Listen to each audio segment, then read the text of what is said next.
สายเลือดทหารปราบมารแก้วแดงคุณสาลัทธิอุบาทสบายดีท่านผู้ชมครับมาพบกับรายการคนนักศาสตร์คนนักประเด็นคนนักพิเศษ3ประทับตานการในแรงวันศุกร์ที่17กุมภาพันธ์2023ในเวลา 5 โมงกว่าๆน้อยนึงในวันนี้เนาะข้าพเจ้าเข้ามาเล่นอันนึง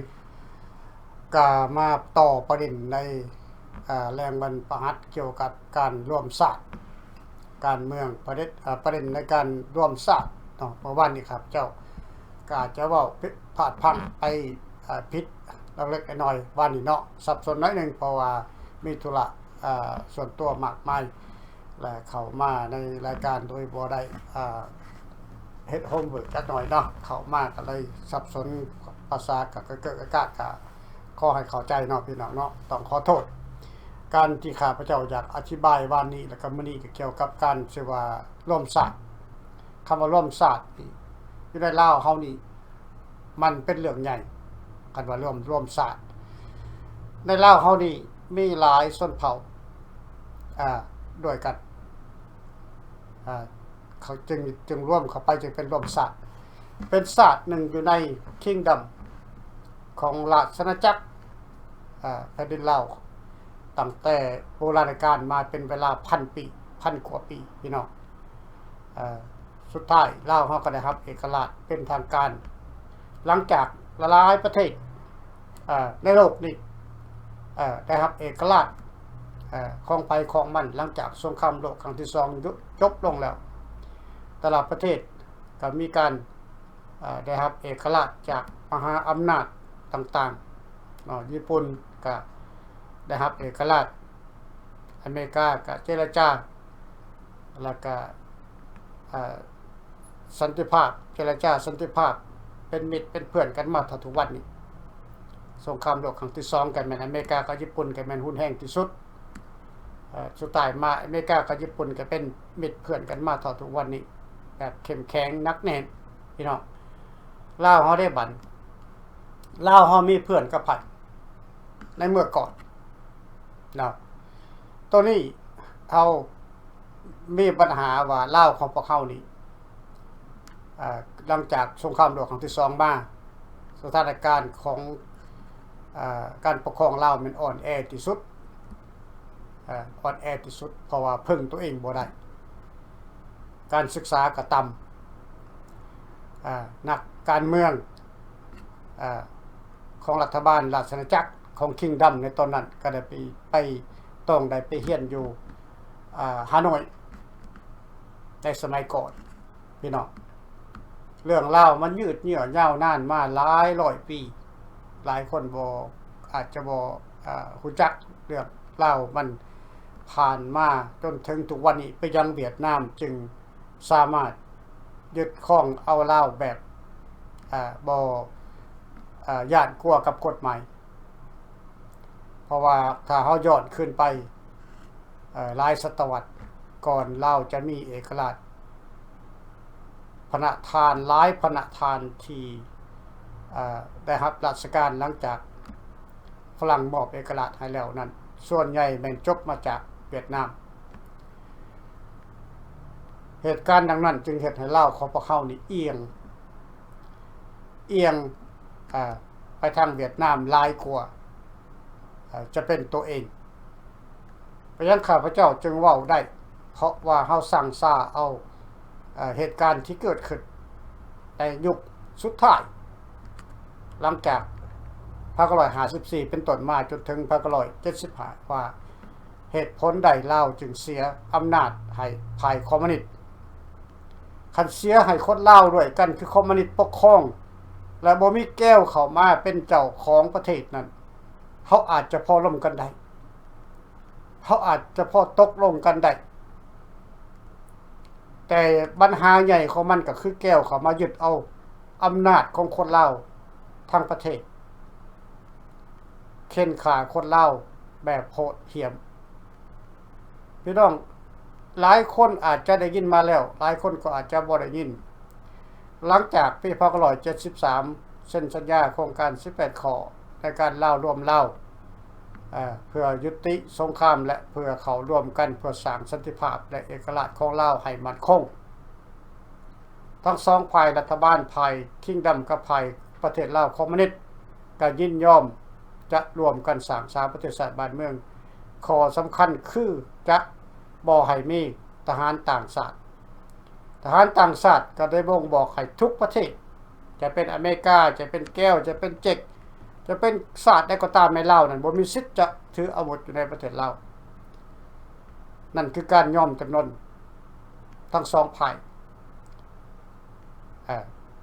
บ่ให้ชาติใดเข้ามาหุกคานลาวจึงได้เซ็นสัญญากันลงกันอย่างมีมติและเห็นดีเห็นพอทั้งสองฝ่ายแต่สุดท้ายมาไปยังเวียดนามจึงยึดเอาลาวในวันที่2ธันวาคม2575บ่แม่นภายประเทศลาวได้ยึดเอาได้แม่นแผนการของเวียดนามทั้งหมดที่สวยใส่เอาพวกเสนามัคคิกาของลาวที่รับใส่เวียดนามมาเป็นเวลา30ปีนั้นเข้ามาเป็นเครื่องมือเพื่อจะยึดเอาอำนาจจากคนลาวภายขัวเพราะคนลาวภายขัวนี่เป็นเจ้าของประเทศที่ถูกต้องตามกฎหมายถูกต้องตามกฎหมายอยู่ในองค์การสหประชาชาติภายประเทศลาวคือภายคอมมิวนิสต์นั้นเป็นภายยอมเจรจาเพื่อจะยุติสงครามแต่ไปยังสุดท้ายมาเขาจึงได้เป็นเจ้าของประเทศมาฮอด47 ปีนี่คือเหตุผลที่ข้าพเจ้านำขึ้นมาสมเทียบว่าการร่วมชาติลาวนี่เป็นเรื่องใหญ่เขาจะร่วมได้วิธีใดหลังจาก75มาแล้วลาวเฮาแยกกันเป็น2ฝ่ายแทนที่ว่าจะร่วมกันเป็นฝ่ายเดียวคืออยู่ในราชอาณาจักรแต่ฝ่ายคอมมิวนิสต์ประเทศลาวบ่ยอมรับผู้ฝ่ายคิงดัมบ่ยอมรับผู้ทุกคนที่อยากจะอยู่ในประเทศลาวต้องยอมขึ้นกับคอมมิวนิสต์และห้ามมีคิงดัมห้ามมีคำว่าราชอาณาจักรถ้าใครยังถือว่าราชอาณาจักรก็คือการนับถือทุ่งศาสตร์สร้างสามเสียนนี่จะเป็นศัตรูของเขาและเขาจะเค้นขาให้บดขาล่างโคตรให้บดบ่ให้เหลือถ้าไผอยู่ถ้าไผบ่เปลี่ยนแปลงเดี๋ยวคิดเขาก็จับไปขาโลดขาให้บดและคำสั่งตัวนี้มาจากไสมาจากฮานอยสร้างมาให้สุพรรณวงศ์และสุวรรณภูมิให้ตัดสินใจเลือกทางว่าจะอยู่กับโครงการสัญญาโครงการ18ข้อบ่การสัญญาล้มเล่าบ่หรือจะขึ้นกับฮานอยพี่น้องนี่แหละเหตุการณ์ของมันเกิดขึ้นมาในระยะนั้นฉะนั้นแล้วทางสุวรรณภูมิกับสุพรรณวงศ์จึงตัดสินใจเข้าร่วมกับฮานอยเพราะสุวรรณภูมิก็ไปจบจากฮานอยคือกันในเมื่อก่อน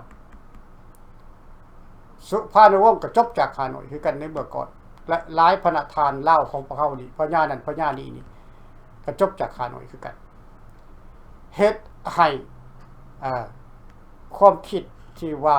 เป็นลาวน่ะมันเสื่อมลงยังเหลือแค่แต่ความคิดว่าโอ้ตัวเองเป็นลาวแต่ความหักษาดบ่มีคำว่าเพชรบ่มีคำว่าหักษาดนี่แหละทหารกล้าของเฮาจึงได้พยายามฮื้อฟื้นความบกพร่องของรัฐบาลราชอาณาจักรในเมื่อก่อนและข้าพเจ้าก็ได้นำเอาเหตุการณ์ข้อมูลความจริงที่นานาศาสตร์เพิ่นลงบันทึกไว้คำว่า documentation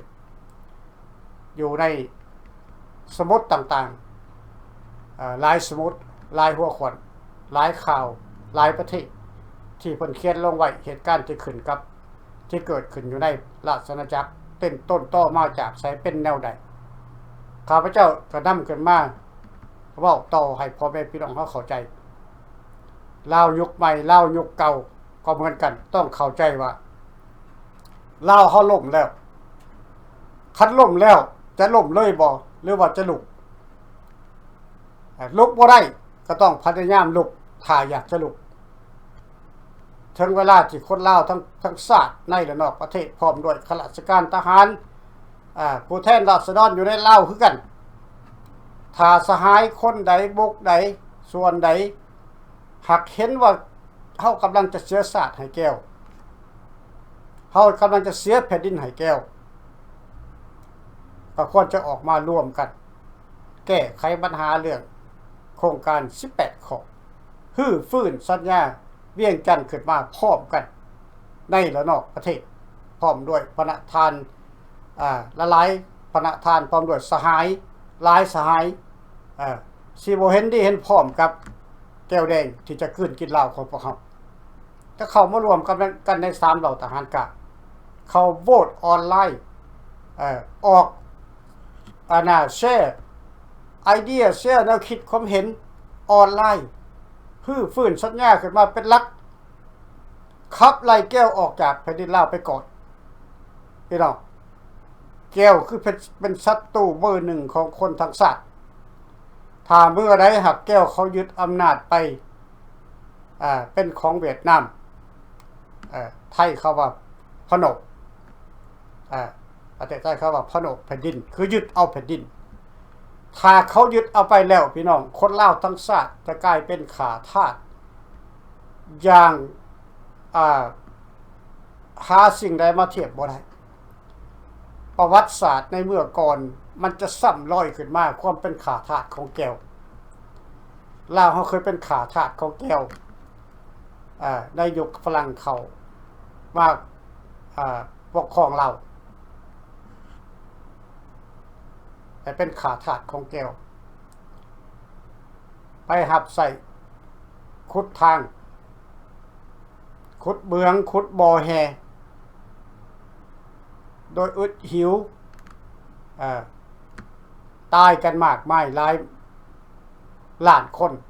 ไปยังเล่าจึงเหลือแต่2 ล้านปลายก็เพราะว่าตาย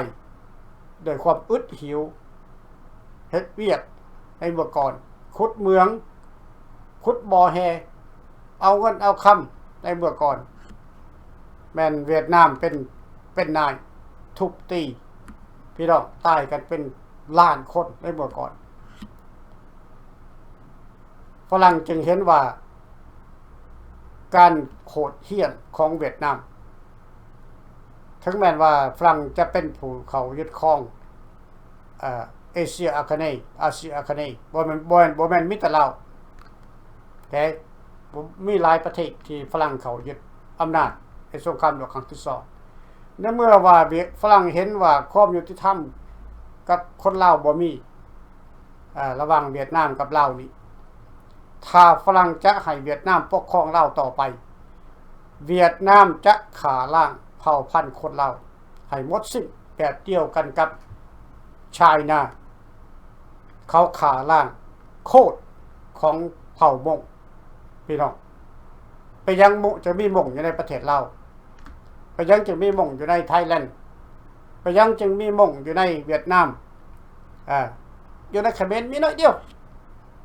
เพราะมันใกล้จากแผ่นดินจีนมีน้อยเดียวไปยังจะมีมงอยู่ในพม่าแค่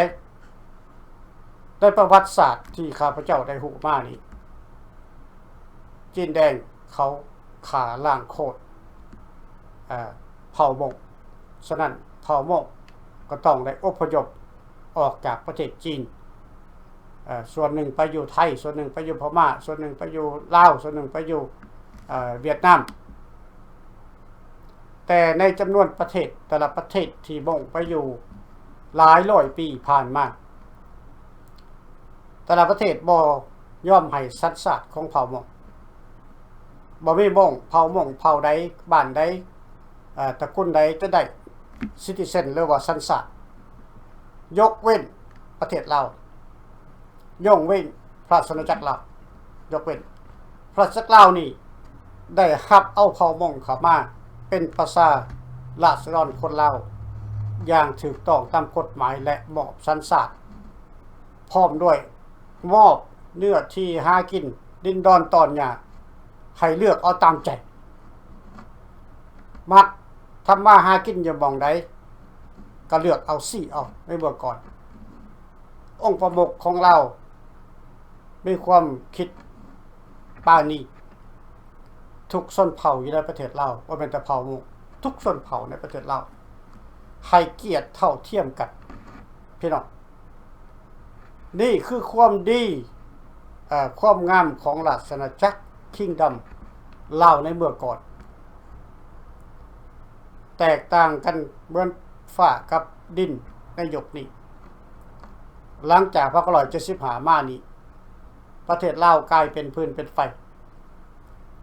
กลายเป็นหม้อฮ้อนเป็นกองไฟเผาไหม้พ่อแม่พี่น้องประชาชนคนลาวทั้งประเทศการต่อสู้มันจึงยืดเยื้อยาวนานพวกท่านคิดบ่ว่าข้าพเจ้าอยากต่อสู้พวกท่านคิดได้บ่ว่าในหน่วย3เหล่าทหารกล้าเนี่ยอยากจะออกมาต่อสู้โดยความเครียดแค้น no เขาออกมาต่อสู้เพื่อความเป็นธรรมเขาบ่ได้ออกมาต่อสู้โดยความเครียดแค้นว่าถูกจับถูกกุม no เขาออกมาต่อสู้เพื่อความเป็นธรรมเขาจะก้มหน้าให้เวียดนามมายึดเอาประเทศลาวเฮาบ่ได้สำคัญสุดปัจจุบันนี้เฮาคือขับไล่เวียดนามออกจากลาวถ้าหากถ้าว่าเฮาฟื้นสัญญาขึ้นมา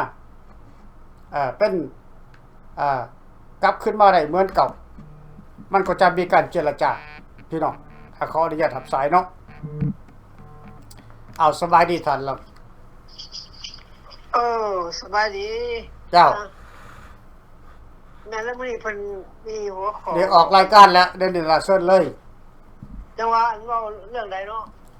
กาแล้วก่อนก็เว้าในการทวงสัญญานี่ล่ะการขับไล่แก้วออกจากลาวเขาบ่เข้ากันในสัญญานี่เฮาจะเอาแก้วออกจากลาวก่อนแล้วเฮาออกมาต่อสู้นี่บ่แม่นเฮาออกมาต่อสู้โดยความเครียดแค้นเฮาออกมาต่อสู้โดยความเป็นเพื่อต้องการความเป็นธรรมเฮาบ่อยากให้ลาวนี่ขึ้นเป็นเวียดนามกลายเป็นเวียดนามในขั้นต่อไปเฮาต้องรักษาประเทศชาติบ้านเมืองเฮาเมียนอันนี้คือประเด็นก็ดีแล้วเนาะแล้วก็ขอบใจท่านดอกเตอร์เนาะแล้วก็ขอสบายดีท่านพี่น้องเราที่ฮักทั้งหลายก็ฮักเสื้อแพงสาบทั้งหลายอยู่ทั่วโลกนะก็เป็นเทื่อที่2แล้วที่ได้โทรเข้ามาลงมาคุยก็เห็นดีในแผนการหรือว่าในหัวข้อที่เพิ่นจัดตั้งไว้นี่มันเหมาะแล้วเพราะว่าเฮาต่อสู้ยุคนี้มันต่อสู้ตามกฎหมายก็ว่าแม่นมันเพราะว่าเฮามีสิ่งอ้างอิงบนโลกเขาได้รับรู้เด้คือตัวอย่างตัวข้าพเจ้าเองก็ได้เห็นเรื่องอันน่ะที่ว่าอันนั้นก็เขาเอิ้นว่าอนุสัญญาเนาะระหว่าง1973นะข้าพเจ้าก็ได้อ่านข้างในมาแล้วแต่ว่าเฮาก็มาถามหลายๆคนว่าจดมาอ่านคำสัญญา18 19ข้อซึ่งแม่นฝ่ายเวียงจันทน์บ่รัฐบาลเวียงจันทน์บ่เป็นผู้เขียนแต่หลายคนก็บ่แม่นบ่ขน้อยให้พวกลาวรักชาตินี่เขียนแล้วก็มาต่อว่าต่อขานมาต่อรองก็มาต่อรองพวกเฮาก็จะดีเนาะก็สิเว้าแล้วก็เป็นตาเขาบ่ขอบใจนำเจ้านายเก่าใหม่เฮาก็ได้เก่าก็ได้เนาะเพิ่นก็มันคือดีแล้วว่าซั่นซะเพราะว่าเฮาเกิดมาตั้งแต่ข้าพเจ้าเกิดมากับมีแต่ซกแต่เสือขากันอยู่บ่แล้วขาไปขามาบ่ได้ขาผู้อื่นเด้พี่น้องคนลาวขาคนลาวนะเฮาสังเกตการนี่นะก็เรียกว่ามันสมควรเซาแล้วเนาะมันบ่มันคนลาวขาคนลาวได้แก้วขาคนลาวเพราะว่าทหารลาวทหารอิสระมันบ่ได้ออกมาแนวหน้าได้มันอยู่เบื้องหลังได้ก็มีส่วนอยู่แต่ว่าที่มามันก็แบบนั้นนั่นแหละเพราะว่าหลายคนเฮาก็ฮู้เด้เขาเอิ้นว่าไกลบ้านนะไกลบ้านขายพี่บ้านขายให้พี่ป่าเด้นั่นแหละก็หมายความว่าเฮาก็สิตีราคาแบบใดก็ได้เพราะว่าพวกนั้นมันถือการยุยงจากไผก็ฮู้แล้วเนาะคันนักการเมืองหรือว่า ผู้ที่เกิดรุ่นเล่าเข้าที่มันเกิดชึกมาหนะกับแก้วกับอันนี้นะแต่จริงพวกเฮาฮู้คักแล้วว่าเฮาบ่ได้ไปเบียดแก้วแม้แต่น้อยเลยไดแต่หมู่แก้วนี่มันก็คือเอาเคยว่ามา 2-3 ทีแล้วไปปานบ้านเฮาก็ยังมันต้องการนี่ลาวเฮามานานแล้วพวกนี้นะจังว่าตอนนึงได้ฟังกันดร.ว่ามันเครียดตอนนึงอันเพราะว่าเฮาก็บ่ฮู้ว่าคิงยังบ่อยู่ประเทศแก้วนะพันปีผ่านมาเนี่ยนะลาวมันเจ้าสัญญาจักรพรรดิได้พอตอนนั้นเรามีสร้างเผือกได้สร้างคนนั้นมันซอยเลยมันแปลว่าซอยเรื่องการเสือเชื้อเนื้อไตมันซอยปราบเลยมอเวลามันได้มันจะใช้คือดีจะสร้างเนี่ยเขาเอามาถวายเขาได้มันว่าแม่นบ่ล่ะเวลามันนะมอนี่ก็ไม่หยัดแม่มันเคยเอาขี้สร้างยัดใส่บังวานๆที่มาแต่พุ่นให้เครียดนักเข้าไปน่ะมันก็จะว่าโอ้ยพี่น้องเขามาเบิ่งเดี๋ยวนี้มันเครียดก็ได้สมมักมาได้เนาะอันดังเมื่อนี้เขาก็ได้ยินข่าวคนเล่าเขาออกข่าวเขาก็เบิ่งไลน์ไปไลน์สถานีเนาะว่าอันเดี๋ยวนี้นี่นะว่าอันเฮ็ดจังได๋เมืองลาวมันเป็นเมืองเฮาแท้ได้แต่เป็นยังบางโคจิมินเนี่ยเขามาคือบูชามันแท้ว่าซั่นฮู้บ่โคจิมินนี่มีทั่วหมดแผ่นดินลาวเนี่ยว่าซั่นเพราะไม่ยังคนลาวบ่ฮู้คนลาวอันนี้มันก็บ้าก็เลยแบบเหมาะเนาะฉะนั้นแล้วจะว่าท่านผู้ที่หักศาสตร์ทั้งหลายเนาะหักคนลาวเขาต้องตื่นตัวได้พี่น้องเอ้ยมันถึงเวลาตื่นตัวแล้วเขาสิปล่อยปละให้ประเทศลาวเขาเสียหายไปหลายคนบ่ได้เด้จริงๆแล้วผ่านมาเฮาแต่ปู่ย่าตายายเขาก็เคยเสียแผ่นดินก็หลายครั้งหลายคราแต่เพิ่นยังสู้ได้เด้เนาะฉะนั้นรุ่นเฮาก็สู้ได้คือกันแต่มันมีรักมีแรงนานาศาสตร์เขาเบิ่งพวกเฮาจังได๋อันนี้ขอเว้าถึงพี่น้องอยู่ทางประเทศลาวคือกันเด้สำหรับพวกเฮานี่พวกนานาศาสตร์ก็ฮู้แล้วพวกเขาเป็นผู้ตัวตั้งตัวตีสู้มานี่40ปลายปีมันสู้แท้กับพวกเฮาสู้นี่มันอยู่ฝ่ายนอกเลยเนาะคันอยู่พวกฝ่ายในขึ้นมาสู้นี่โอ้ยอันนี้มันก็ทั้งนานาศาสตร์เขาก็ซอยปุ๊บปั๊บเลยแหละนะฉะนั้นแล้วพี่น้องเราอย่าให้เขาตัวเขาต้มหลายคือข้าพเจ้าเคยเว้าแล้วเดี๋ยวนี้อันใดไปบ้านนอกของหน้าทัวร์ทั้งประเทศลาวนี่คนทุกข์คนยากลำบากบ่มีเฮือนบ่มีซ่านโดยเฉพาะข้าพเจ้าเบิ่งคลิปนี่นะพวกลาวถึงแล้วสุหลายโอ้ยเฮือนมันบ่แม่นเฮือนจักไปสังแหละเขาก็นี่ขอทานตามบ้านตามเมืองขายบ่อนเขาได้กินย้อนกินหน่อไม้โอ้เขาหมดหน่อไม้แล้วเขาสิกินหยังล่ะลูกเต้า 4-5 ปีก็เข้าป่าขุดหน่อไม้มาขายตามทางมันอยู่ไสล่ะบัดนี้อันนี้เฮาหลายคนเขาก็บอกว่ามันถึงเวลาแล้วนะเดี๋ยวนี้เฮาอันนี้ก็จะว่าพี่น้องทั้งนักการเมืองทั้งหลายอยู่ทางประเทศสหรัฐอเมริกาคือกันว่าเฮาสมควรมาจับมือถือแขนกันเข้ามาเฮาเชื่อว่าถ้าเฮาทุกคนนี่นั้นเกือบ1 ล้าน 2 ล้านคนอยู่ประเทศนอกนี่ทั่วโลกนี่เอาใจกันว่าเขาต้องเดินตามทางตัวนี้เขาต้องเอาตัวนี้ล่ะเอาสัญญานี่แหละอนุสัญญาเนี่ยมาต่อสู้มันเข้าทาเข้าวาดเข้าว่ามันก็ศึกษาได้กว่าเจ้านายผู้เป็นการบ้านการเมืองกันเป็นจังได๋จิตใจของเจ้านายของพี่น้องสิว่ายังเว้ากันฮักชาติจังซั่นจังซี่ไปเฮ็ดจังได๋ไปคิดจังได๋อยู่สิเอาแบบใดคันจะบ่เดินตามทางตัวนี้นี่เฮาเชื่อ 100% ว่าเรื่องอนุสัญญามันบ่มีทางจะเสียได้บ่มีทางจะเสียอันนี้ข้าพเจ้าจะว่าอายุสัญญานี่มันมีมาตั้งแต่ดึกดำบรรพ์นะมันนั่นข้างในข้าพเจ้าเลยว่าบ่ว่าคือเรื่องอันเอาผัวเอาเมียซื่อๆนี่นะมันก็มีการสัญญากันดินะมันตรงแนวนั้นฉะนั้นเฮาเลยเห็นจังได๋จังบ่นำทางตัวนี้อันนักการเมืองต่างๆข้าพเจ้าก็ฟังหลายสถานีอยู่เว้าไปมาลิงบ่ร้อยไปจังมันบ่แม่นเรื่องการตัวสูงลงไปเรื่องการเมืองพี่น้องเว้าไปจังซั่นอันนี้มันเป็นนี่ฉะนั้นว่าให้มาเบิ่งสังเกตวิเคราะห์วิจารณ์กันเบิ่งว่าคณะ3เราทัพทหารกานี่เพิ่นขึ้นมาใหม่ถ้าก็ 7-8 ปีเพิ่นเว้าได้ซำนี้แล้วไปได้ไกลขนาดนี้แล้วก็ตั้งฟรีลาวโคเมนขึ้นมาแหละอยู่ในรัฐบาลฝากจริงขึ้นมาแล้วคันว่าพวกเฮานี่เฮ็ดบ่ถือบ่ต้องโว้ยเพิ่นก็มือเต็มๆเพิ่นประกาศเรื่องนั้นว่าตั้งลาวปัจจุบันเขามาจับมาแล้วเขามายุบแล้วสถานี3ดาวทางการมันก็คักได้พี่น้องมันก็คักได้มันเรื่องจริงได้นี่น่ะมันเป็นศาสนาพี่น้องเอ้ยเฮาพอเข้าใจกันแล้วมาหลายฝ่าหลายปีเลยเด้เฮาฮู้อยู่พี่น้องทุกคนก็รักชาติหักประเทศหักพี่น้องหักกันและกันแต่ว่าเฮามาต่อสู้บ่ถูกทางมันก็สิซ่านานไปจังซี่แหละเดี๋ยวนี้ฟังก็คักได้ฟังท่านดร.ประกาศแต่ละเชื่อนี่นะ รัฐบาลลาวนี่มันย่านได้สปปลาวนี่ย่านแท้ย่านว่าได้ดิน่ะ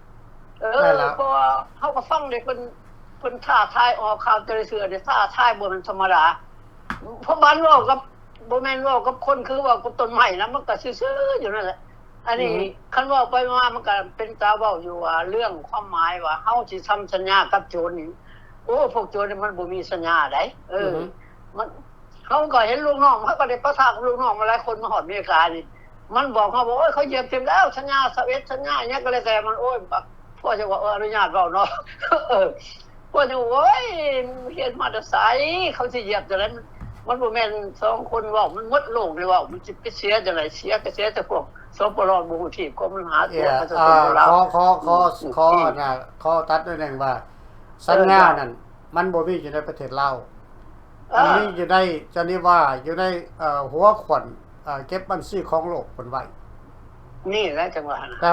มันไผได้สิไปเหยียบมันได้ในโลกนี้นะอันนั้นนานาชาติเขาถือเป็นหลักฐานแต่ว่าเขาก็ถามว่าเมื่อใดเจ้าของสัญญาเนี่ยจะออกมาทวงเอาคืนเท่านั้นแต่ของก็เป็นไผกับคนเล่าทั้งชาตินั่นแหละเจ้าของทั้งชาติเลยนั่นแหละทางไหนเอานี่แหละฮะแม่นอาจารย์ดร.ว่าถึกแล้วแม่นอันนี้แล้วจังว่าเฮาสิสานานอยู่หยังนักการบ้านการเมืองเอ้ยอันนี้ก็จะบอกถึงนักการเมืองการบ้านการเมืองโอ้เฮาก็ฮู้ดีว่ามีหลายสายหลายพรรคนะสิว่าเฮาตั้งกันมาตั้งแต่ออกนี้จากประเทศลาวมานี่ก็คิดเห็นอยู่ว่าพวกเห็นใจอยู่ว่าพวกทางก็อยากได้แท้อยากได้ว่าอยากคืนแท้ก็บ่คือดร.พอเฮาอยากได้คืนบ้านเมืองเฮานี่เฮาก็บ่แม่นด้วยความเครียดแค้นเกลียดชังอีหยังใดนั่นแหละเฮาก็บ่มีความหมายซะเฮาสิเครียดจะสั่นต่อไปก็บ่แม่นเฮาก็อยาก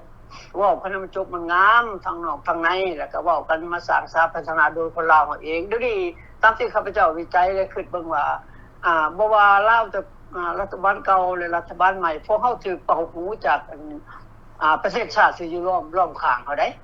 อันนี้ตามข้าพเจ้าสังเกตการณ์ว่าหลายประการพวกศัตรูอยู่ล้อมข้างเขาเอาเงินซื้อเจ้าคุมื้อนี้เขาก็ซื้อรัฐบาลสปรแม่นบ่ล่ะสปรก็ปากบ่ได้นี่มันทำนองนี้ได้แล้วก็เลยลืมเบาชัยรัศดรส่วนเลยลืมให้หน้าตากาดินดอนตอนน่ะพวกเฮามันก็เลยลืมภาษาเลยลงแต่เงินแม่นบ่พวกรัฐบาลสปรนะอันนี้ข้าพเจ้าระยะนี้โทรเมืองลาวหาญาติพี่น้องเรื่อยๆได้โทรไปยามใดก็โอ้ยอ้ายเอ้ยลุงเอ้ยซอยแดเขากำลังเจอเขาบอกเอ้าใช่ลุงซอยจังไดเมืองลาวจะมาห่างไทยเดี๋ยวนี้รัฐบาลสปรพวกเจ้าเขานอนเตียงค่ำนั่งเตียงค่ำบ่แม่นบ่พวกเจ้าไปขอนำเรียกว่าพวกเจ้าก็อยู่ในความปกปักรักษาเลยมันว่าพวกเจ้าสนับสนุนเลยเมื่อเจ้าก็ไปขอได้ตัวอันนั้นความหมายว่า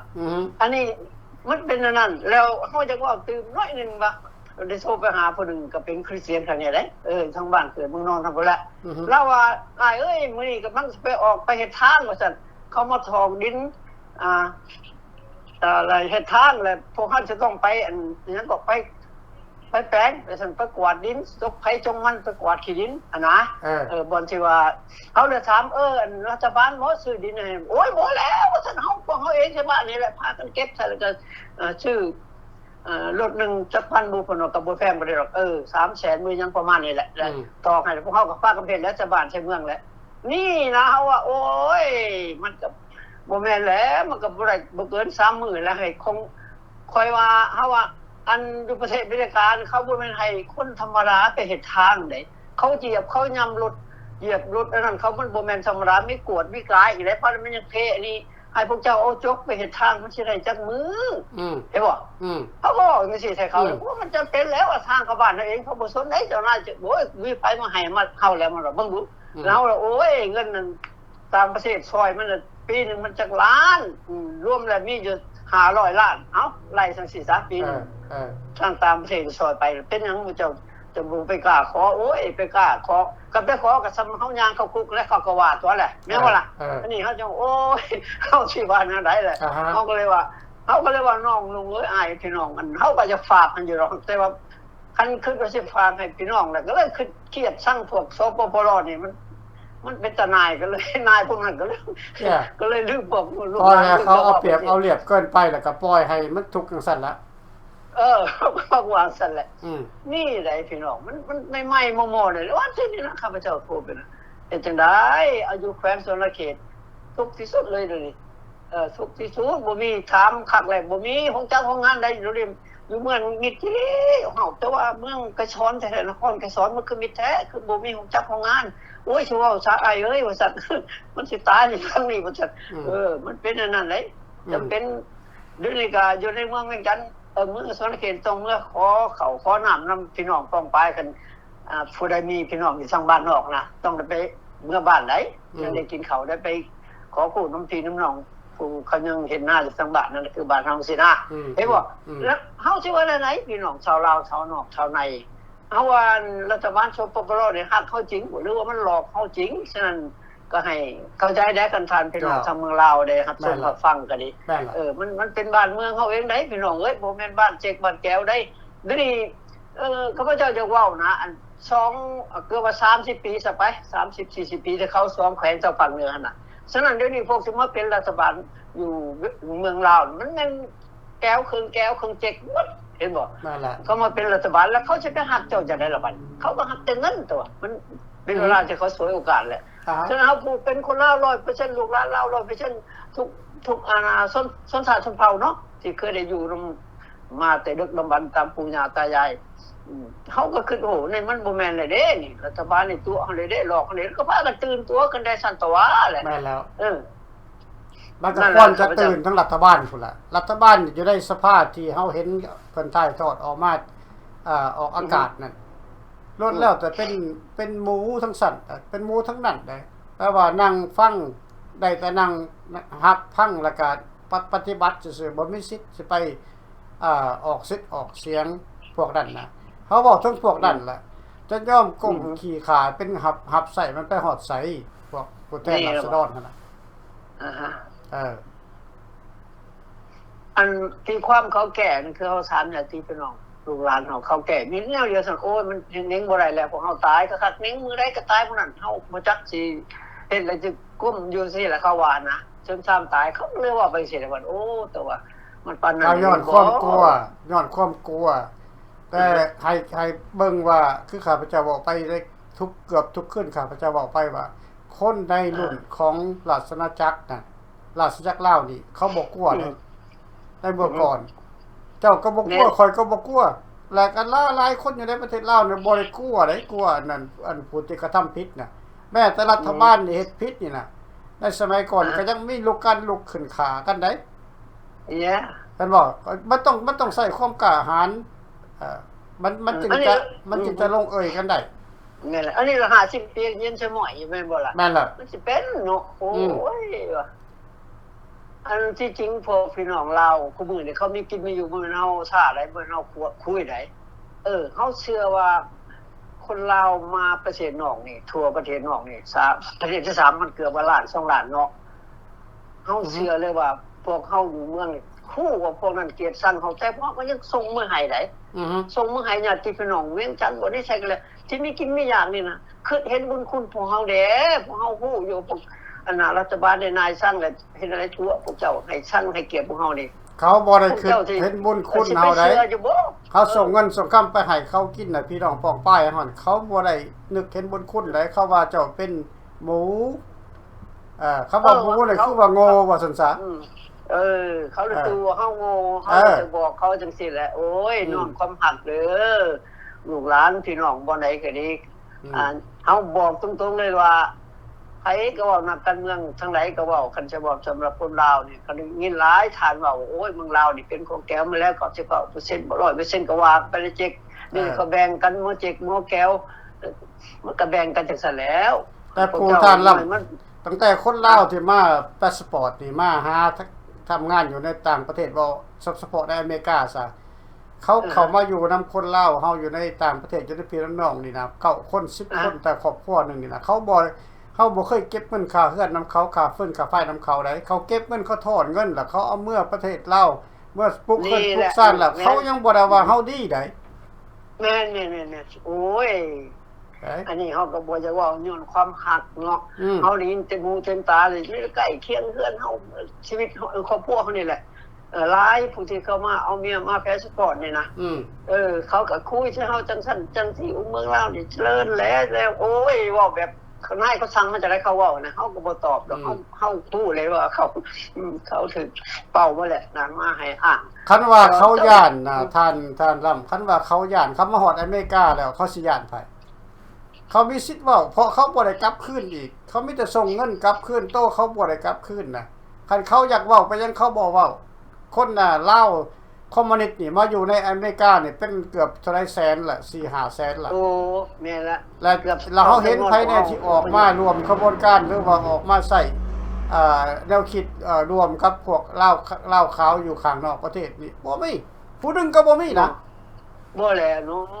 บ่เด็ดขาดเขาย่านแท้ๆเขาฟังความมันขี้ตัวฟังแต่ฟังว่าโอ้ยเฮาก็จะเว้าจังซี่เนาะเฮาก็ถามโทรไปเมืองลาวซั่นมื้อเจ้าฮู้บ่ได้โลกซีรีส์กับโลกคอมมิวนิสต์มื้อเจ้าฮู้โลกใดที่ดีกว่านะเฮาเลยถามว่าคำพวกเจ้าประจักษ์มาสิบอกซะบัดนี้ประเทศคอมมิวนิสต์ก็มีหลายประเทศจีนหังกับหมู่ใดข่อยว่าแม่นบ่ล่ะรัฐบาลจีนประเทศจีนพวกเจ้าคือผู้ไปประเทศจีนแต่ลูกหลานเฮานี่นะมันคือส่งไปยังทางประเทศไทยสิงคโปร์พม่าพุ่นเกาหลีใต้พุ่นไปยังขึ้นไปเมืองแก้วบ่เมืองจีนพุ่นเขามีหังมีดีได้หมดโลกนี่โอ้ยหลายคนเป็นนักข่าวเพิ่นรู้สึกว่าบ้านไกลคือนักข่าวโอ้ยในโลกนี้มอนเจ๊กนี่นำเบอร์1เลยได้เรื่องเศรษฐกิจนี่จะน้อยอเมริกานี่เจ๊งแหละเงินอเมริกานี่ตายแหละเฮาได้ยินมาดนแหละเจ้าคือผู้ไปเหตุการณ์อยู่ประเทศจีนนั่นแม่นบ่ล่ะบ่ปากเจ้าความเลยบ่ปากเห็นบ่มันเป็นนี่มักตัวบ่รู้จังได๋บ่จักเลยพี่น้องคันพวกเจ้าว่าทั้งโลกเสรีบ่ดีมันเจ้าคือลังมาร้านสาวร้านชายก็เต็มอยู่เมืองไทยบางเกาะมันก็อย่างนั้นน่ะเฮาบ่ให้ผลิตตัวได้นั่นบ่แม่นว่าเฮาเว้าลูกฟื้นแล้วมื้อนั้นน่ะเห็นบ่มันเป็นอะไรล่ะบัดนี้เจ้ายังว่าโลกเสรีบ่ดีอยู่เฮ็ดจังได๋เขาบอกให้ตัวได้ก็ตัวค่อยฮู้เลยว่ารัฐบาลพวกเจ้าสอนผู้ใดมีพี่มีน้องประเทศนอกแล้วเจ้าตัวเอาโลดแนวใดพวกนี้เข้าใจง่ายดอกเข้าใจดีดอกเจ้าตัวได้เขาให้หมดคันว่าบ่ไข่ก็ว่าไข่เด้อไปหมอนอนชายฮู้มันกี้ตะกอนนอนหมอก็เฮ็ดได้สิได้เงินพวกทั้งนอกเขาโง่ว่าซั่นเห็นบ่ล่ะเขาก็บอกเขาบ่ได้พวกเจ้าคือดอกพองโง่มันโอ้ยพวกเจ้าผิดแล้วเฮาก็ว่าสิแล้วเนาะพวกเฮานะครับพี่ข้างนอกอันนี้เด้อพวกเฮาเห็นความทุกข์ยากลำบากพวกเจ้าได้พวกเจ้าถือข่มขุดนี่ปกครองถือข่มเหงรัฐบาลแก้วมันบ่แม่นลาวได้อันนั้นนะเฮาก็บอกจังซี่แหละเนาะอันนี้แหละพี่น้องเอ้ยจังว่าเฮาไปเวลามันก็สิเกินเวลาเพิ่นก็ขอบอกใจทานผู้ชมผู้ฟังขอให้เข้ามาสนับสนุนพรรคอันนี้พวกเฮานี่ละ3ดอกสับฐานกานี่นำกันร่วมกันคันเฮ็ดแต่พอดำหาคน10คน100คน200คนมันบ่พอดอกมันต้องเป็นหมื่นเป็นแสนเป็นล้านได้พี่น้องมาเข้ากันแล้วบัดหลังเฮาได้เฮาดีแล้วก็จะค่อยว่ากันดอกแผนการเมื่อหน้าบ่อยากดอกนะมันต้องเป็นอย่างนั้นนี่เพราะว่าทั้งการทั้งลูกเขาต้องการเอาหลายคนมารวมกันเด้เพิ่นจะสิมาซอยเอาแม่ได้ว่าดร.เนาะเจ้าขอบใจหลายกันโอเคสนะขอบใจหลายด้วยสวัสดีสบายดีขอบใจหลายพระเจ้าอวยพรขอสั่นผู้ชมผู้ฟังอยู่ดีสบายกันทุกคนบายทุกคนขอบใจนำทานลับเนาะเป็นสมาชิกของ3เหล่าทหารกะผู้นึงแล้วก็ได้สู่มานานพอสมควรแล้วก็เพิ่นก็เคยมีรายการของเพิ่นพิเศษในเมื่อก่อนน่ะเกือบ3ปีกว่าๆที่เพิ่นออกรายการของเพิ่นแต่เพิ่นก็เป็นสมาชิกทหารกะนี่แหละแต่เพิ่นมีช่อง YouTube ของเพิ่นเองในเมื่อก่อนเนาะแต่เดี๋ยวนี้ช่องของเพิ่นก็ได้ปิดไปเนาะก็เลยได้เข้ามาเว้านำกันอยู่ในรายการของทหารกะนี่ทุกอย่างที่เพิ่นออกไปก็เคลียร์และก็เข้าใจง่ายพี่น้องเหตุผลต่างๆที่พวกเฮาทำกันเหตุการณ์คุมมือนี้บ่แม่นเฮ็ดแต่ว่าเครียดคมในอดีตบ่แม่นเฮาอยากเห็นประเทศลาวของพวกเฮานี่นะมีเอกราชอย่างถาวรก็มันสิแตกต่างหยังกับสุภานุวงศ์ประกาศในปีพ.ศ. 153หลังจากลาวมอบเอกราชให้ลาวแล้วสุภานุวงศ์นำแก้วเข้ามาตีย่อมยี่เขาในประเทศลาวเอา2แขวงทางภาคเหนือจากอ้าย สุวรรณภูมิไปยึดครองและนำเอาทหารแก้วเข้ามาหลายกองพลเพื่อจะเข้าโจมตีราชอาณาจักรหาว่าฝรั่งเศสนี่โกงเอกราชบ่มีความจริงคือเอกราชจอมปลอมจึงได้ฝรั่งเศสจึงได้เอกสารออกมาเป็นทางการให้หลายประเทศรับรู้และก็เข้าอยู่ในบัญชีหัวขวัญของสหประชาชาติอยู่เจนีวาทุกประเทศแม่นสัญญาอนุสัญญาหยังก็ตามอยู่ในโลกนี่แม่น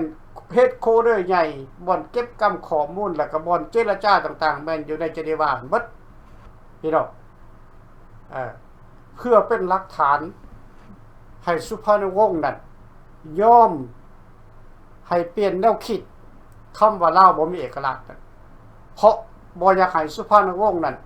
ไปเป็นเครื่องมือของแก้วพี่น้องแต่มันบ่แม่นเรื่องคำว่าเอกราชอยู่ในใจของสุภาพวงศ์นั้น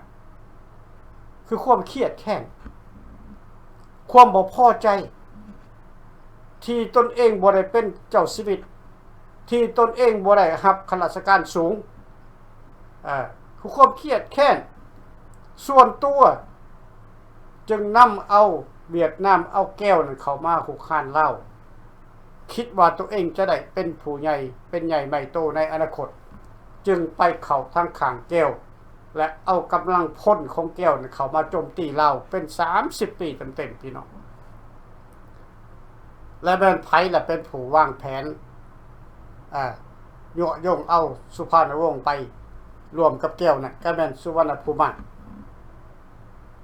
อยู่ทางในเป็นผู้วางแผนอันนี้เรื่องจริงข้าพเจ้าค้ำประกัน 100% เรื่องจริงโอเคคือท่านล่ำเพิ่นบอกมาว่าผีบ้านพร้อมผีป่าคันซั่นมันเป็นไปบ่ได้อันนี้เรื่องจริงพี่น้องมันเป็นเรื่องส่วนตัวโอเคเจ้าสบายดีท่านสบายดีท่านดร.พลีได้ยินชัดเจนบ่เจ้าแจ้งดีโอเคขอบมุกขอบใจท่านที่แถลงออกไปแล้วเนาะคือท่านล้ำหรือท่านหยังก็แล้วแต่เนาะเจ้าก็ขอขอบใจเพิ่นแล้วก็ขอข้าพเจ้าแม่คงศรีสัตนาก่อนจะเข้ารายการขอทักทายสบายดีพ่อพี่น้องชาวลาวเฮาที่ฮักเพลงหลายอยู่ทั่วทุกมุมโลกก็ขอจะรับฟังแล้วก็ขอให้กดไลค์กดแชร์เพื่อเป็นกำลังใจให้สามเหล่าทหารจากที่ท่านดร.พลีออกมามื้อนี้ก็เป็นมื้อวันศุกร์แล้วเนาะมื้อวันที่17 18เข้ามาแล้ว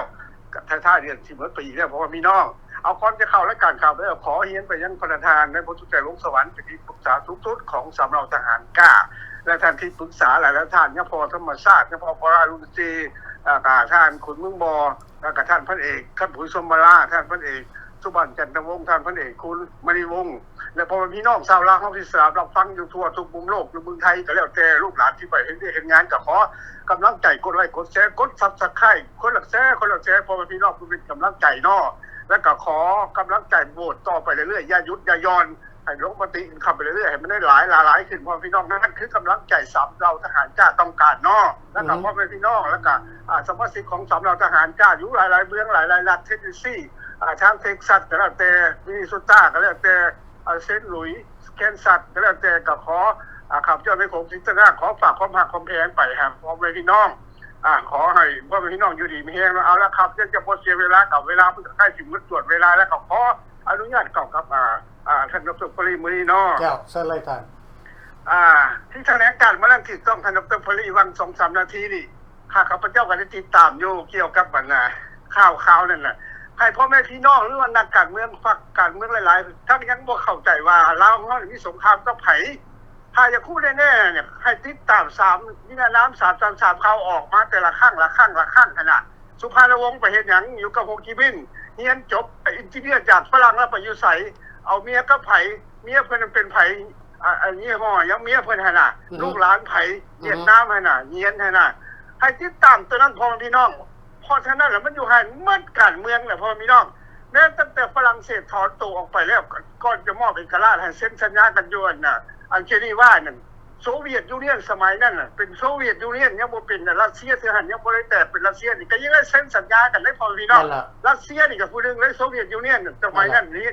ยังมีรูปภาพอยู่นั่นเป็นรูปภาพขาวดำอยู่นั่นพ่อพี่น้องให้เข้าใจตรงนี้นั่นคือหลักฐานนั่นคืออายวินิจถ้าเฮาเอาขึ้นมาเว้าเอาขึ้นมาว่าแล้วเฮาก็ติดตามพ่อพี่น้องให้คนคู่ติดตามลงไปลึกๆอย่าสู่ฟังความข้างเดียวแล้วก็อย่าสู่ว่าพรรคนั้นพรรคนี้ให้ติดตามการเมืองให้ไทยเนี่ยเขาลบกับจักหลายกว่าพันบ่เป็น10กว่าพันพุ่นบ่พ่อพี่น้องลบกับเวียดนามส่วนลาวเฮานั่นส่วนพวกคณะกองแลพวกคณะเป็นกลางนั้นและอีกอย่างนึงแล้วก็พวกแนวลาวฮักชาตินั้นมันก็มี2พรรคน้อยๆหั่นบ่ได้สุกลบลักข่าวฟันกันหรอกสุภาพวงศ์คือกันพวกนี้สุนูฮักไก่สอนพวกนี้น่ะคำไต่พวกนี้มันไปรี่อยู่ในธรรมพุ่นมันเป็นกองเป็นซักการวางแผนให้เวียดนามเนี่ยเข้าตีทหารไทยเนี่ยเห็นว่าตายต้องเป็นหลายพัน10กว่าพันนั่นแล้วCIAเขาจะเป็นขึ้นมาตั้งพวกหน่วย SU อีกใครพ่อแม่พี่น้องตัวนี้เข้าใจเพราะว่าทหารลาวของเขาเรียกบ่ได้ผล CIA เขาก๊อปปี้ไว้เมื่อทุกสิ่งทุกอย่างเลยเขาออกมาแล้วให้พ่อแม่พี่น้องติดตามในทีวีไทยนั่นน่ะเขาว่าออกมาชัดเจนเลยแต่เขาว่าเจ้าซ้ายแดงนี่นับตั้งแต่เพิ่นออกจากประเทศผู้ใดเพิ่นเป็นลูกซ้ายของเจ้าบุญคงนั่นลูกน้อยนั่นน่ะสุพรรณวงศ์นี่น่ะสุพรรณวงศ์สุวรรณภูมินี่น่ะให้พ่อพี่น้องติดตามมันอยู่ในรายละเอียดคักพ่อแม่พี่น้องเข้าใจแล้วครับติดตามหันว่าเวียดนามกับลาวนั่นมันเป็นมาลบกันเวียดนามนี่มาทำลายลาวเวียดนามมันตายอยู่ลาวตั้งหลายหมื่นตั้ง4 5 6 0,000 70,000เขาจะคนมานำเอากระดูกเพราะฉะนั้นพ่อแม่เข้าใจว่าสงครามเวียดนามนี่สู้กันกับไทยอยู่เป็นน้อยเขามาปกป้องเป็นวีรบุรุษตายอยู่ประเทศเฮาดินเดียวต้นหญ้าเฮาปกป้องเพื่อบ่ให้ทะลักเข้าไทยให้เข้าใจตัวนี้พอมีน้องส่วนทหารลาวกับไฟ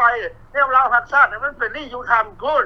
มันบ่ได้ขาบกันได้ฟันหรอกเพราะว่าทหารลาวเฮาไฟพระราชจักรลาวนี่จับถ้าว่าพวกนี้จับพระราชจักรลาวได้ก็เอาบ่ได้เอาไปเป็นเสลอเสอเอาไปเป็นทางเขาซ้ำเพราะเขาจะมีน้อย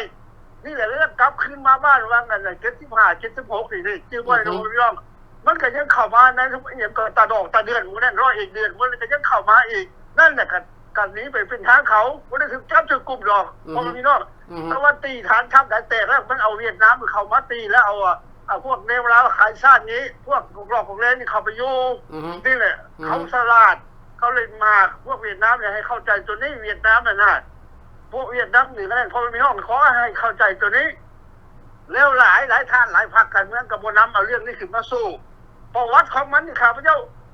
คันสิเว้าหลายเนาะฮอดสุวรรณราชพุ่นแหละลูกผู้ลูกเลี้ยงเป็นพุ่นแหละจะหนีตนเข้ามานี่ข้าพเจ้าเรียกพระโฮมให้ขึ้นทางท่ามาพระโฮมให้อยู่เอาเข้าให้กินแล้วบ่ให้เอาติดฮอดคุก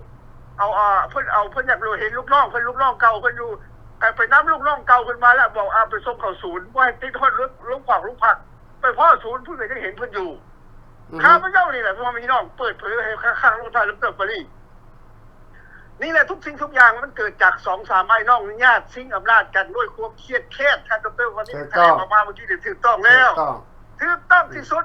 ถ้าว่าบ่ถูกต้องบอกว่าคำว่าของข้าพเจ้าบ่ถูกต้องให้ไปติดตามเขาออกมาเจ้าซ้ายแดงไงน่ะนั่นแหละประวัตินั่นน่ะถูกต้องมันเขามีคนฮู้ภาพ CIA ก็ปีไว้หมดทุกสิ่งทุกอย่างอเมริกาก่อนเขาสิถอนตัวออกจากประเทศลาวเนี่ยเขาก็ได้signสัญญาออกไว้เรียบร้อยกบถ่ายเป็นรูปภาพมันเป็นวิดีโอไว้เมื่อทุกสิ่งทุกอย่างรัสเซียหรือว่าสมัยนั้นเป็นโซเวียตก็ได้เซ็นสัญญากันอยู่ที่ว่าให้ลาวเป็นกลางพวกเขามาแทรกแซงแต่ว่าเดี๋ยวนี้ก็ยังไปเฮ็ดตั้งฐานทัพลับๆอยู่เชียงขวงอีกเป็นว่าก็ยังเข้ามาอีกขนกันมาอีกนั่นก็มีความผิดได้ท่านดร.เฟรรี่เจ้าถูกต้องผิดคักผิดแน่เลยพ่อพี่น้องแต่พรรคการเมืองบ่เข้าใจบ่เอาเรื่องนี้ขึ้นมาเว้ามันเป็นหลักฐานให้พ่อพี่น้องนั้นถ่ายออกมาถ่ายวิดีโอออกมาส่งข่าวออกมาต้องแนะนำกันจังสั้นพ่อพี่น้องมันจะค่อยถูกต้องขอให้เข้าใจว่าเฮาสู้กันจะสู้ด้วยด้านการกฎหมายดิโมคราซีสู้เพื่อเอาความเป็นธรรมต้องการอิสรภาพเสรีภาพเอกราชกลับคืนมาพ่อพี่น้องเพราะพวกนี้มันเป็นโจรมันอยู่ในธรรมออกมาล้มสถาบันกษัตริย์ออกมาเอาเจ้าบรรดาเจ้านายแล้วฆ่าคนถึงซึกแล้วเขาฆ่าคนทานบอกเห็นบ่พอดพญาวงวิกรวงวิจิตรเขาเอาไปตำนาตายหมดแม่นบ่ล่ะพ่อพี่น้องหลายเด้พญาทุกก่อนทุกกันวิริ2ในศาลผู้กันทานโทษเทศ2ราศีพญาหลายพญาได้เข้าไปธรรมนาก็ตายรอดมากันมีน้อยๆก็เสียหัวไปนี่แหละพ่อพี่น้องได้แล้วฆ่าคนซึกแล้วฆ่าคนหารเขาบ่เอาไว้ มันเป็นนโยบายของเวียดนามเหนือของโฮจิมินห์อยู่เบื้องหลังผู้ใดเป็นผู้นำออกมาผู้ใดเป็นผู้นำเอาสัญญานั้นมาสิงเกียรติเจแดลงมาสุพรรณวงศ์เขาว่าอ้ายเป็นผู้รับเอาอ้ายฮู้ดีจะคอยหยุดยิงเซ็นสัญญากัน2 เทื่อ 3 เทื่อหายเข้าใจตัวนี้เนาะเอาขอบคุณขอบใจนะท่านดร.พลีบ๊ายบายเจ้าขอบใจนำท่านแม่คงศิษตนาเนาะเหตุผลต่างๆนานาที่พวกเขานำขึ้นมาเพื่ออยากจะให้ฟืดความจริงเนาะบ่อยากให้ทุกคนหลงไหลกับข่าวลือที่ได้ยินมาจากการเผยแผ่จากช่องต่างๆพี่น้องอย่าลืมว่าหลายเรื่องประวัติศาสตร์เล่าเนี่ยบ่ได้เขียนลงใส่หัวสมุดบ่ได้ลงบันทึกพี่น้องความจริงที่มีที่เกิดขึ้นกับลาวมาเกือบ6-70 ปีนี่บ่ได้เขียนลงใส่บ่ได้บันทึกไว้อยู่ในประวัติศาสตร์แม่นเป็นเรื่องเล่ากันมาแล้วก็เรื่องที่ว่าเห็นกับหูกับตาพี่น้องเรื่องเล่าต่างๆที่ข้าพเจ้านำขึ้นมาแถลงหรือว่ามาอธิบายนี่ล้วนแล้วแต่ข้าพเจ้าจินตนาการจากความจริงเหตุการณ์ที่เกิดขึ้นมาผ่านมาและมาเหตุบวกลบคูณหารออกมาจึงเป็นเรื่องเป็นเล่าขึ้นมาแล้วก็มาประเสริญมาเจอคนขั้วอยู่ในบันทึกข่าวของสหรัฐอเมริกาและก็ของนักท่องเที่ยวเขาว่าพวก journalist น่ะนักข่าวน่ะหลายประเทศน่ะที่ว่าเพิ่นเขียนบันทึกไว้น่ะมันตรงกันกับข้าพเจ้าได้คิดไว้แล้วก็ได้นำขึ้นมาแถลงการนั้นทุกวันนี้นับมือเปิดเผยออกมาหลายอย่างเพื่ออยากให้คนเล่าที่ว่าฮู้ว่าตัวเองเป็นคนเล่านั่นน่ะอยากให้มีกำลังใจหักษาและเพื่อให้คนเล่าของเฮานี่กอบกู้เอกราชขึ้นมาเป็นอย่าง333นักรบวิรนาม333เพิ่นจึงเฮ็ดช่อง YouTube ขึ้นมาเผยแผ่ความเป็นจริงที่เกิดขึ้นในลาวก็เพื่อจะให้คนลาวในยุคใหม่ยุคเก่านี่น่ะให้สะท้อนขึ้นหลังไปว่าเหตุการณ์ที่มันเกิดขึ้นในประเทศลาวนี่มันมีความยุติธรรมบ่หรือมันบ่มีความยุติธรรมคำว่าประชาธิปไตยบอกอย่างหนึ่งซะความยุติธรรมก็คือประชาธิปไตยมันมีบ่ตามที่เคยได้ตกลงกันไว้เจรจาขอสัญญาต่างๆมันเคยเกิดขึ้นบ่ตั้งแต่75มา no พี่น้องคนลาวถูกฆ่าตายมากมายหลายแสนคนหลายแสนคนพี่น้องตาฆ่าแบบโหดเหี้ยมฆ่าแบบฆ่าล้างเผ่าพันธุ์มันจึงมีคดีตัวนี้ขึ้นมาพี่น้องทหารกล้านำขึ้นมานี่พี่น้องขออนุญาตสบายดีเรื่อยๆเชิญเลยสบายดีขอถามสบายดีผู้นำเนาะแล้วก็ขอถามสบายดีสำหรับทหารกล้าทุกท่านก็จวนเวลาเนาะก็ขอถามสบายดีท่านมีโครงศิษย์ตนาแล้วผู้ที่เข้ามาแถลงก่อนเนาะก็ขอถามสบายดีขอนับถือเป็นอย่างสูงฉันสิเว้าล่ะเรื่องสุพรรณวงศ์มาเอาประเทศของเรานี่เนาะแท้จริงอัน30 ปีนี่เป็นสุพรรณวงศ์นี่ต่อสู้มาได้30 ปีแต่แก้วแดงก่อนนั้นอีกแต่ว่าจุดประสงค์จุดใหญ่นี่30 ปีปฏิวัติ30 ปีนี่แม่นปฏิวัติของสุพรรณวงศ์นั่นแหละแต่เวียดนามเหนือนี่ก่อนนั้นอีกก่อนสุพรรณวงศ์นั่นแหละก่อนสุพรรณวงศ์จะเป็นใจเวียดนามเหนือก็ย้อนอยากเป็นใหญ่แล้วก็มีโอกาสสวยโอกาสออกไปติดต่อหรือว่าเข้าในกระบวนการของเวียดนามเหนือเพื่อจะให้เวียดนามเหนือนี่เป็นสิ่งที่ผลักดันให้สุพรรณวงศ์เขามาเป็นใหญ่ที่จริงสุพรรณวงศ์รู้ดีว่าเวียดนามเหนืออยากได้ประเทศของเรามาตั้งแต่ก่อนสุพรรณวงศ์จะออกไปอยู่ออกไปอยู่ป่าถูกต้องแต่สุพรรณวงศ์กับสุวรรณภูมินี่ ความคิดนี่ต่ำกว่าเวียดนามเหนือทั้งที่รู้แล้วว่าพวกโจรมันต้องการประเทศของเฮาอยู่แล้วแต่เป็นหยังจะไปร่วมมือกับโจรก็ย้อนว่าขาดคุณธรรมขาดความเป็นธรรมขาดเมตตาธรรมอยู่ในจิตใจของสุภานุวงศ์และสุวรรณกุมารมีแต่ไฟฮ้อนอยากเป็นใหญ่แต่ก็เป็นไปบ่ได้ทั้งที่ฮู้แผนการถูกเวียดนามกอมคืนสุวรรณวงศ์ก็ตายสุภานุวงศ์เสียแผนให้เวียดนามเหนือสุภานุวงศ์คิดว่าสติและปัญญาของสุภานุวงศ์และสุวรรณกุมารนี่เหนือกว่าเวียดนามเหนือแท้จริงนี่ต่ำสุดกว่าเวียดนามเหนือต่ำสุดบ่แม่นว่าผู้ข้าดูถูกและดูหมิ่นแม่นเกียรติของสองอ้ายน้องถูกต้องถูกต้องพอสองอ้ายน้องนี่ความคิดต่ำเกินไปแม้แต่เด็กน้อยป .3 เขายังนำทันและเวียดนามเหนือต้องการประเทศของเฮามาก่อนสุพรรณวงศ์จะออกไปอยู่เบื้องนอกแต่สุพรรณวงศ์คิดว่าจะหลอกแก้วได้ที่จริงถือแก้วหลอกต่อนี่แหละความโง่เขาเบาปัญญาของคนทุกวันนี้ก็เซ็นกันนั่นแหละพอยังเดินตามห้อยสุพรรณวงศ์คิดว่าจะอยู่เหนือเวียดนามเหนือแต่ก็อยู่ใต้เวียดนามเหนือความคิดก็ต่ำกว่าเวียดนามเหนือที่อยากเป็นไงถ้าว่าสุพรรณวงศ์บ่อยากคิดคดทรยศต่อประเทศศาสตร์ของตนเองต่อประเทศศาสตร์ของพ่อ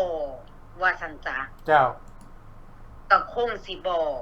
ประเทศของเราคงสิบ่ชิบหายและเสื้อชาติของเราคงสิบ่สูญหายไปหลายล้านหลายแสนเนาะแม่นล่ะนี่ก็ย้อนความคิดต่ำๆของผู้เป็นใหญ่แล้วอยากเป็นอีกค่ะสุพรรณวงศ์ตั้งตัวใดอยู่ในประเทศบ่ว่าไผก็ต้องนับถือสุพรรณวงศ์แม่นล่ะ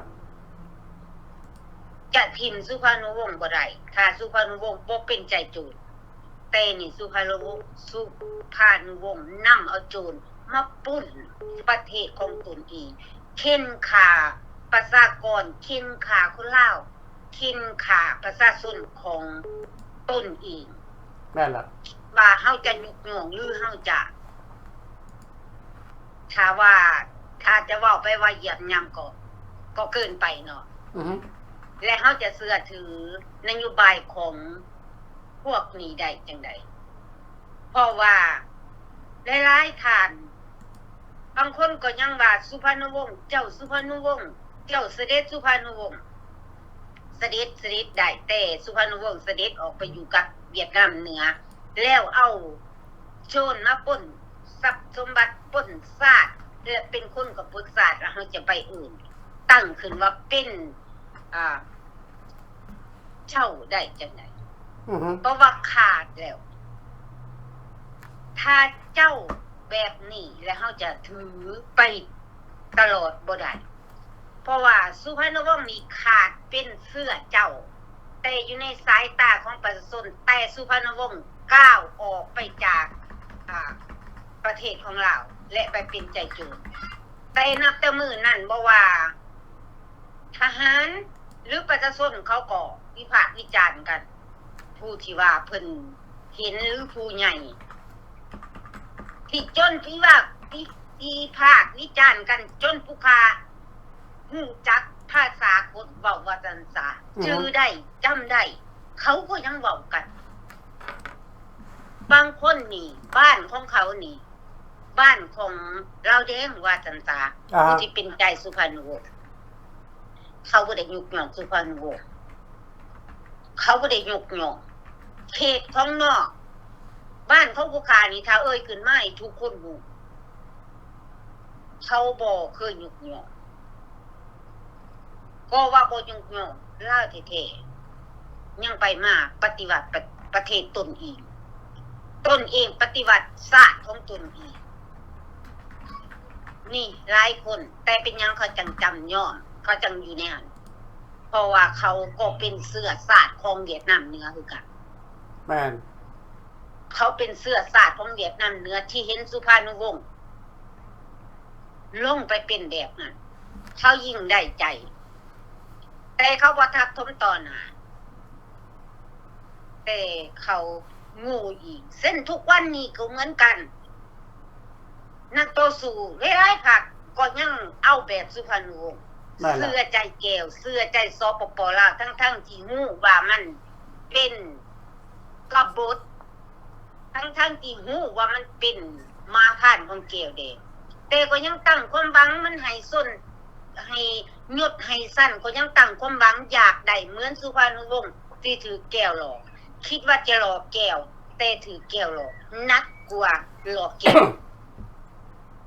ทุกวันนี้ก็เส้นเดียวกันถ้าอยากเห็นประเทศของเฮาหรืออยากเห็นพ่อแม่ประชาชนหลุดพ้นออกจากอำนาจมือของเวียดนามเหนือถ้าเฮาอยากฮู้และคนลาวทุกคนที่อยู่ในต่างประเทศที่เป็นนักสู้บ่ว่าประเทศใดๆก็ตามถ้าเฮาอยากฮู้ว่าแผนการของไทยกันแท้ที่อยู่ในประเทศของลาว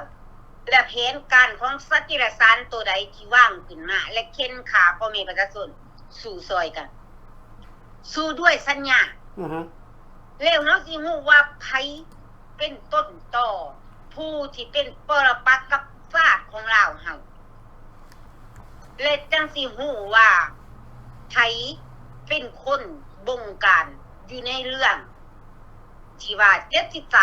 73หรือ75ถือคนลงถ้าพี่น้องอยากรู้พี่น้องต้องเข้ามาซอยกันจะเป็นไผเฮาต้องกระซากหน้ากากมันว่าเป็นไผอย่าแต่ว่าผู้นั้นก็ดีผู้นี้ก็ดีสปป.ลาวท่านนั่นก็ดีท่านนี้ก็ดีผู้ข้าเคยได้ยินมาท่านนั่นก็อาจจะกลับใจแล้วเขาก็ลงมาพร้อมประชาชนที่จริงนั่นมันบ่แม่นพร้อมประชาชนนั่นคือการค้นคว้าของสัตว์เดรัจฉานที่ให้ประชาชนอยู่ในประเทศของเราตายใจและเป็นใจของเขานี่คนลาวเฮาถ้าเฮาอยากรู้ว่าไผมาหุกห้านประเทศของเฮาไผเป็นคนสี่น้ำและเป็นใหญ่ที่ให้ประเทศของเฮาล่มจมต้องสู้ซอยกันถ้าเฮาอยากรู้ว่าไผกันแท้สุพรรณวงศ์เป็นทาสเขาบอกหรือเวียดนามเหนือเป็นทาสสุพรรณวงศ์เฮาจะเอาโตจริงพวกทานข่าหูจักว่าเวียดนามเหนือมันเป็นผู้หุกห้านก่อนสุพรรณวงศ์ทานจงเข้ามาร่วมมือกันรับสัญญาขึ้นมาต่อสู้ด้วยสัญญาถ้าพวกทานยังเซยเมื่อยต่อหน้าที่แสดงว่าพวกทานกำลังเข้าเป็นหรือว่าเป็นใจจูที่ให้สัตว์มาปุ้นซาดปุ้นแผ่นดินของเราครับขาล่างเผ่าพันธุ์พี่น้องคนลาวเวียดนามเหนือบ่เคยมีเมตตาต่อประชาชนคนลาวครับบ่เคยมีความเป็นธรรมให้แก่แผ่นดินของลาวเฮาขนาดมันตายหลายหมื่นหลายแสนอยู่ในตีนผู้ทุกตีนผู้ในเขตของลาวมันยังว่าเวียดนามเหนือบ่ได้มาหุกห้านประเทศของลาวทหารคือว่าแล้วเนาะเพิ่นก็ตายไปหลายกว่าทหารเพิ่นฮู้ดีว่าไผเพิ่นฆ่าคนลาวคือกันบ่แม่นมีแต่เวียดนามเหนือเพิ่นบอกว่ามีแต่เวียดนามเท่านั้นแต่คนลาวเฮาก็ไปเชื่อเวียดนามเหนือแล้วก็ไปเชื่อพวกปรปักษ์ชาติของลาวคล้ายเสื้อชาติของตนเองนี่ล่ะคนลาวเฮาถ้าหวังดีต่อชาติถ้าเป็นนักต่อสู้ด้วยหัวใจอันแท้จริงต้องเข้ามาสู่ซอยกันต้องใส่สัญญาถ้าเฮาอยากรู้ว่าชาติใดมันเข้ามาหุกห้านประเทศของเฮาชาติใดมันหวังทำลายประเทศของเฮาและเข็นขาพ่อแม่ประชาชนที่น้องต้องซอยกัน ถึงพวกมาพาสปอร์ตมันบ่เข้ามาซอยกะยากเพราะว่าพวกมันเป็นทาสของเวียดนามเหนือเป็นทาสของความที่บ่ดีถ้ามันเป็นทาสของความดีมันคงมีบ่แสแล้วก็มีคำมีการเคลื่อนไหวบอกเหตุทุกอย่างที่เกิดอยู่ในประเทศของเรานี่มันบ่เว้ามันมีแต่ว่าประเทศของเราเจริญบ่มีเวียดนามเหนือมีแต่คนลาวแท้จริงมันเว้าตั้งแต่ภาษาเวียดบางเทื่อมันก็เข้าใจนี่แหละคนลาวเฮาให้เข้าใจอย่ายกย่องกันเกินไปบ่แม่นผู้ขาบ่ฮู้มันบ่เคยย่านไผอีกมันได้ยินน้ำเว้านี่มันย่างใส่แต่มันฮู้บ่ว่ามันบ่มีสิทธิ์แม้แต่ 10% อยู่ในอเมริกาหรืออยู่ทุกๆประเทศแต่มันอยากใส่สิทธิ์เพราะนายมันให้สิทธิ์มาตั้งแต่ประเทศของเราเจ้าก็ซ้ำสักตัวหนึ่ง 10% เขาให้มีสิทธิ์เหยียบอยู่ในแผ่นดินของอเมริกาแต่นอกนั้นบ่มีสิทธิ์ที่จะไปลุกล้ำอธิปไตยบ่ว่าชนชาติของลาวหรือของอเมริกาแม้แต่ลาวอีกเจ้ายังบ่มีสิทธิ์ที่จะไปใต้เสมอกับอุปนิกลาวขอเว้าแค่นี้แหละเนาะเจ้าขอประกอบส่วนน้ำสำนีกันขอสบายดีเจ้าบ๊ายบายนี่แหละพี่น้องเรื่องเล่าที่เขาเล่ากันมาทุกๆครั้งทุกๆคืนนั้นมีแต่มูลความจริงทั้งหมดบ่มีการเสริมแป้งแต่งก้อนอย่างหมดพี่น้องทุกอย่างแม่นมูลความจริงเนาะนานาศาสตร์เขาเขียนไว้เป็นประวัติศาสตร์อยู่ในหัวขวัญของนานาศาสตร์ว่า Civil War ลาวมี Civil War ตั้งแต่1945มา Civil War แต่บ่ทันถึงเป็นทางรับผู้ของสหประชาชาติรับผู้มาในปี1954-55มานี่ว่าลาวมี Civil War มันมาไปความป้องว่าไปความบาดซึกของประชาชนพี่น้องซึกภายในประเทศเนาะเชิญท่านไปคงขอบคุณหลายๆท่านดร.พลีรักขอต่ออีก 2-3 นาทีก่อนสิจบรายการเนาะหลายคนหลายพรรคการเมืองก็บ่เข้าใจในเรื่องนี้แล้วกับประชาชนหลายคนหลายท่านอยู่ทั่วโลกก็บ่เข้าใจว่าการเซ็นสัญญาครั้งนี้ระหว่าง73 2ไอ้น้อมเอา73เอามาเซ็นร่วมกันตั้งรัฐมนตรีผสมร่วมกันทั้ง2ฝ่ายนั้นเป็นการเซ็นสัญญาที่สกปรกที่สุดท่านดร.พลีการเซ็นสัญญาครั้งนี้73ที่เข้าร่วมกันระหว่าง2ไอ้น้องส่วนผู้มาและสุภาพวงศ์มาเข้าร่วมกันแล้วนั่นเอาถือเกียรติเกเรเข้ามาเอามังสิมาหาอ้ายนั่นกอดจูบกันมันเป็นการที่เข้าร่วมกันเซ็นสัญญาอันสกปรกที่สุดท่านดร.พลีทำให้ประเทศชาติบ้านเมืองจิ๊บหายขึ้นเท่าซุมื้อนี้เอาขอบใจท่านดร.พลีหลายๆบ๊ายบายขอบใจท่านไม่คงอีกนึงพี่น้องนี่คือมูลความจริงที่เฮาอยากให้พี่น้องสำคัญสุดแหละคนรุ่นใหม่คนเกิดใหม่หลังจาก75นี่ต้องมาเรียนประวัติศาสตร์จากเหล่าทหารกะเพราะประวัติศาสตร์ที่สปป.ลาวเขียนขึ้นมาใหม่นั้นบ่มีมูลความจริงจักอย่างทุกอย่างที่ว่าอยู่ในเวียงจันทน์บ่โลกบ้างบ่เชียงขวางบ่ที่เป็นบ่อนท่องเที่ยวข้อมูลทุกข้อมูลนั้นบ่มีความจริงจักอย่าง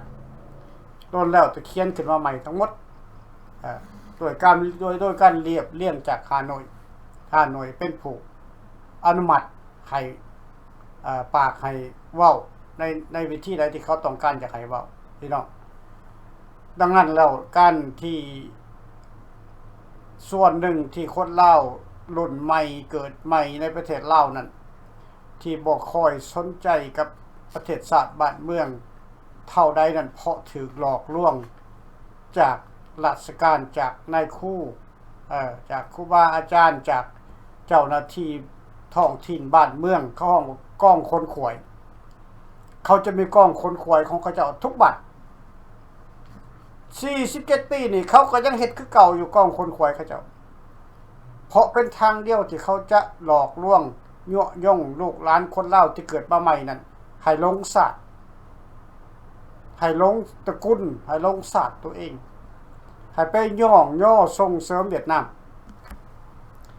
ลาวก่อนจะมีประเทศใด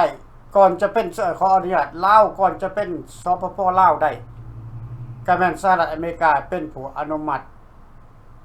เป็นยังจึงอนุมัติเพราะพี่น้องตั้งแต่75มาจนฮอดปี1991 92นี่โซเวียตก็ตายจีนก็ตายพรรคคอมมิวนิสต์ตายหมดประเทศคอมมิวนิสต์นะตายหมดหิวอึดอยากข้าวขาดแล้งแกงขาดบ่รัฐบาลเองก็ยังบ่มีข้าวกินลาวก็เหมือนกันประชาชนทั้งประเทศแม่นทุกข์ยากปากป้องข้าวขาดแล้งแกงขาดบ่แบบจนแบบตายกันนับหมื่นนับแสนพุ่นล่ะพี่น้องแต่เขาปิดเป็นความลับเวียดนามก็คือกันอายกันเป็นหมื่นเป็นแสนนอนอึดจนหิวในระหว่าง75มาหา90นี่จึงเฮ็ดให้สหประชาชาตินี่มีความกังวลขึ้นมาเพราะสหประชาชาตินี่จะเป็นเพิ่นเห็นบ้างว่าจะเป็นคนศาสตร์ใดจะเป็นคอมมิวนิสต์หรือเป็นเสรีก็ตามแต่คำว่าสิทธิมนุษย์นี่มันต้องได้ซอยกันจะเป็นคนชั่วคนดีก็ต้องได้เลี้ยงจับคนชั่วเข้าคุกก็ต้องได้เลี้ยงเขาบ่แม่นใส่เขาหิวได้เอาไปขังไว้10ปี20ปีก็ต้องได้เลี้ยงเขามียาสัตว์มีห้องเอ็กซ์ไซส์มีห้องออกกำลังกายพี่น้องเข้าคุกได้ในองค์การสหประชาชาติน่ะเขาบ่ได้ให้เจ้าขังไว้แบบทรมานได้เป็นบ่พี่น้องความแตกต่างกันน่ะแต่ในลัทธิคอมมิวนิสต์นี่คำว่าเข้าคุกน่ะคือการทรมานโอเคฉะนั้นละสหประชาชาติเป็นภัยคือสหรัฐอเมริกาแหละสหประชาชาติออกจากสหรัฐอเมริกาแหละเป็นต้นต่อของหน่วยการสหประชาชาติเพิ่นจึงได้เข้าไปศึกษาวิจัยอยู่ในลาวนั่นในปี1996พี่น้องแม่นแหละในปี1996ที่เพิ่นเข้าไปนั่นแล้วก็เลยไปเปิดตลาดโลกให้เอาสินค้ายังครับไปซอยและอันนี้เว้าไปถึงพี่น้องคนลาวอยู่ในประเทศลาวตั้งแต่ขั้นรัฐบาลลงมาจนฮอดขั้นพ่อบ้านนักเรียนนักศึกษานี่ที่เข้าใจภาษาอังกฤษนั่นน่ะแต่กรุณาเข้าไปค้นคว้าข้อมูลอยู่ในเว็บไซต์ที่เป็นภาษาอังกฤษน่ะเพราะในโลกนี่น่ะเขาจะใส่ภาษาอังกฤษเป็นภาษากลาง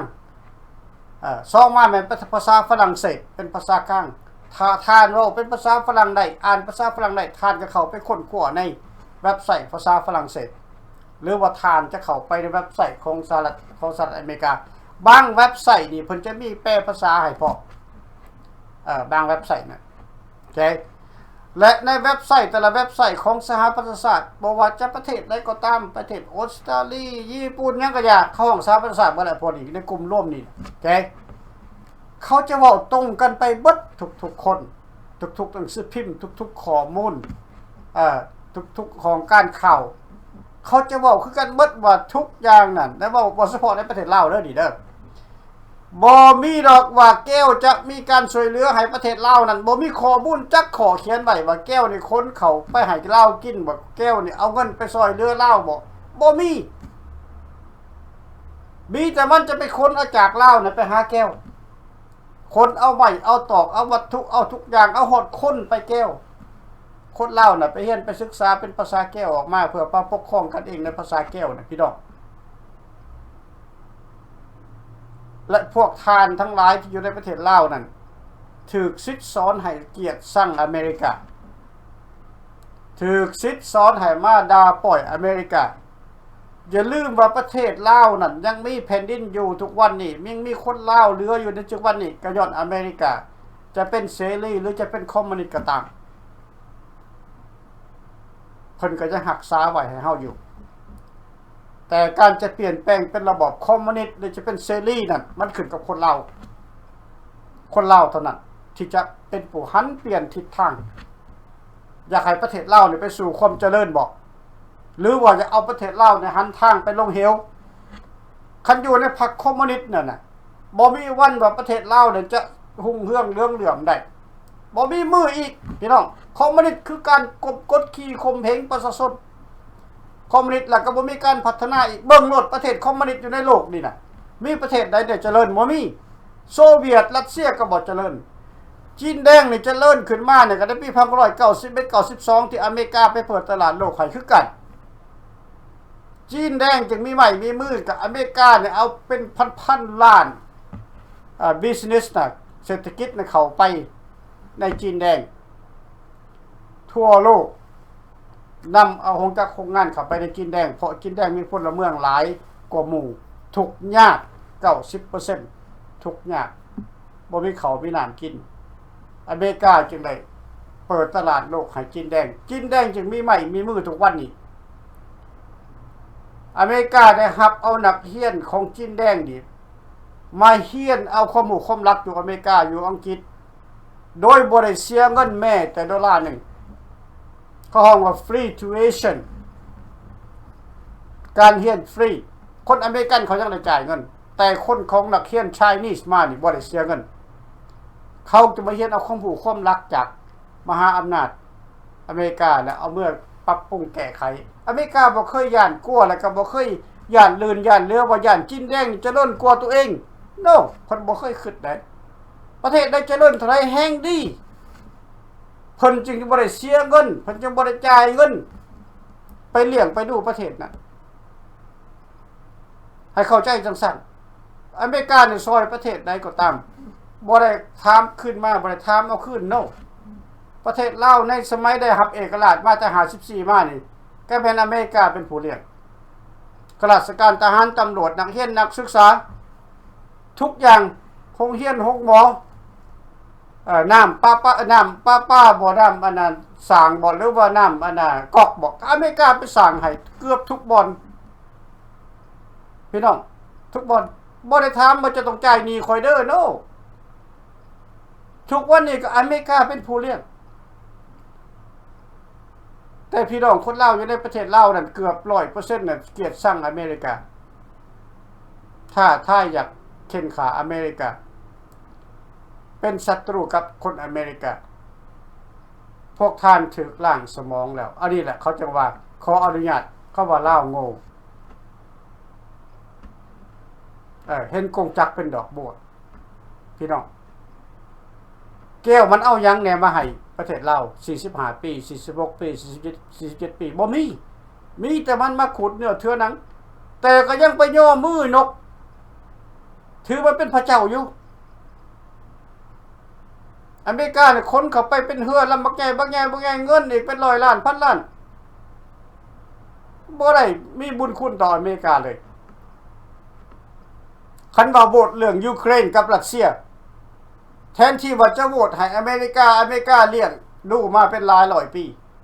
ไปโหวตให้รัสเซียลาวเป็นบอกพี่น้องนั่นแหละคือความแข็งกระดังความโง่จ้าแต่อเมริกาเครียดบ่เนาะเจ้าจะไปโหวตไปเรื่องฟรีดัมของเจ้าเรื่องประชาธิปไตยเจ้าจะไปโหวตอภัยก็โหวตแต่เจ้าต้องรู้จักตัวเจ้าเองว่าเจ้าเป็นคนเนรคุณอันบอกพี่น้องอันนี้ล่ะเขาจะแก้ไขกันอะไรในอนาคตเขาจะเฮ็ดจังได๋ลาวนี่จึงจะกลับขึ้นมาเป็นลาวและเป็นกลับขึ้นมาเป็นคนฉลาดคนรู้จักบุญคุณเหมือนนำได้สมัยราชอาณาจักร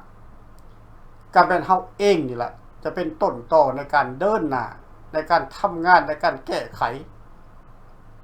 แล้วเราจะเอาวิธีใดก็ต้องสัญญา54 62 73อย่าลืมว่ารัฐบาลสปป.ลาวนี่นะมันเคลมเอาตั้งแต่พรรค154ผู้ใดมันเป็นเจ้าของประเทศแต่พี่พรรค154ผู้ใดมันปลอมแปลงเอกสารทั้งหมดพี่น้องมันปลอมแปลงเอกสารทั้งหมดเป็นบอกฉะนั้นทุกอย่างมันจะต้องไปเคลียร์กันอยู่ในศาลทุกอย่างมันต้องนำขึ้นในศาลโลกเว้ากันว่าความจริงความอะไรกันสิ่งที่รายงานมาตั้งแต่ละครั้งแต่ละคราวของสปป.ลาวนี่47 ปีนี่มันมีจริงจะขอบ่มีจริงจะขอมันต้องไปเคลียร์กันอยู่ศาลเฮาจึงเรียกร้องให้ทุกคนลาวทุกคนเข้ามารวมแห่งพลังกันนี่นะ ผลักดันให้สปป.ลาวนี่ขึ้นศาลข้าพเจ้ายังบ่ได้เขียนจดหมายไปหาสมาคมเอเชียนเพื่อจะให้สมาคมเอเชียนนี่บีบสปป.ลาวนี่ขึ้นศาลโลกยังมีคดีหลายคดีที่ว่าข้าพเจ้ายังบ่ได้เฮ็ดเพราะข้าพเจ้าเวลาบ่เพียงพอฉะนั้นข้าพเจ้าจึงอยากให้นักการเมืองหลายนักการเมืองผู้ที่มีความรู้ความรักนี่มานั่งล้มกันเรื่องกฎหมายมาคุยกันเรื่องกฎหมายแล้วก็เอาหน้าที่นั้นไปเฮ็ดไปเขียนแล้วเสนอต่อห้องการแต่ละห้องการ EU ห้องการอเมริกาห้องการสมาคมเอเชียผู้นำเอเชียอย่าลืมว่าเอเชียนซัมมิตนี่นะอเมริกาตั้งขึ้นมาได้บ่แม่นจีนแดงได้ตั้งบ่แม่นโซเวียตบ่แม่นรัสเซียตั้งได้อเมริกาเป็นผู้ตั้งขึ้นมาเพื่ออยากจะพัฒนาประเทศเอเชียที่บ่เป็นคอมมิวนิสต์ตาม policy ของสมาคมเอเชียแล้วเพิ่นห้ามบ่ให้เอาประเทศที่เป็นคอมมิวนิสต์เข้ามาเป็นสมาชิก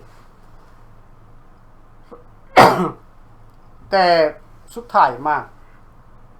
ประเทศคอมมิวนิสต์ก็ได้ขอเข้ามาเป็นสมาชิกก็จนได้ลงโทษกันเป็น2ปี3ปีหรือว่านานกว่านั้นต้องปฏิบัติตามกฎสิทธิมนุษย์พี่น้องแต่กฎสิทธิมนุษย์ที่ว่าสปป.ลาวเอามารายงานอยู่ในสหประชาชาตินั้นก็เป็นคำขีดตัวทั้งหมดพี่น้องเขียนขึ้นมาตัวเขาซื่อๆทุกอย่างมันอยู่ในเอกสารทุกอย่างมันอยู่ในกฎหมายอยู่ในรัฐธรรมนูญที่เขียนขึ้นมาพี่น้องฉะนั้นแล้วเขาจะหลีกออกจากตัวนี้บ่ได้การต่อสู้เขาจะหนีออกไปว่าเขาเองคอยเป็นคนลาวคอยมีประชาธิปไตยคอยอยากได้ประเทศลาวขึ้นมาพวกท่านห้องจนบ่มีหอดแห้งห้องมันก็บ่ได้คันถ้าพวกท่านบ่เข้ามารวมกันกับฟรีลาวกับบ่แม่นนี่ฟ้องร้องซอยกันขีดซอยกันเขียนออกมาเบิ่งนํกันและลงเส้นลงลายเส้นอยู่ในฟรีลาวกับแม่นนี่มันจึงจะเกิดประโยชน์ต่อชาติต่อแผ่นดินพี่น้องเนาะแต่นั้นก็ตามมื้อนี้ก็เวลาเฮาก็กลายไปนานเติบขอขอบใจนำท่านล่ำนะครับท่านในโค้งแล้วก็เยอะผู้แดงจะเข้ามาแชร์ไอเดียเหตุการณ์เก่าใหม่ที่เกิดขึ้นกับแผ่นดินลาวของพวกเฮาและขอหวังว่าทุกคนที่ติดตามรายการของทหารกล้านี้ก็ควรจะนำเอาไปเผยแพร่ให้กว้างไกลเข้าไปในใจกลางของพรรคระดับแห่งดีบีบบังคับให้แก้วออกจากประเทศลาวโดยเอาสัญญาขึ้นมาขับไล่เขาถ้าหากสัญญาขึ้นมาว่าด้วยความเป็นกลางของเราทุกคนเห็นดีเห็นพร้อมเหมือนกับที่เราเคยได้ตกลงกันในก่อน73ลาวเขาก็จึงจะมีเอกราชมีประชาธิปไตยของตนเองโดยบ่อยู่ภายใต้การหนีบเต็งของชาติอื่นพี่น้องถึงเวลาแหละที่คนลาวของพวกเราควรจะลุกขึ้นมาได้แล้วต่อสู้รวมกันกับฟรีลาวกับบ่แม่นเนาะขอขอบใจได้กับคืนมื้อนี้พี่น้องพบกันใหม่ในอาทิตย์หน้าขอบใจ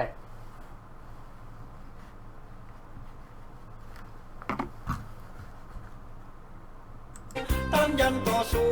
ปกปูอธิปไตยเพื่อทหารสาบานของป้องกัน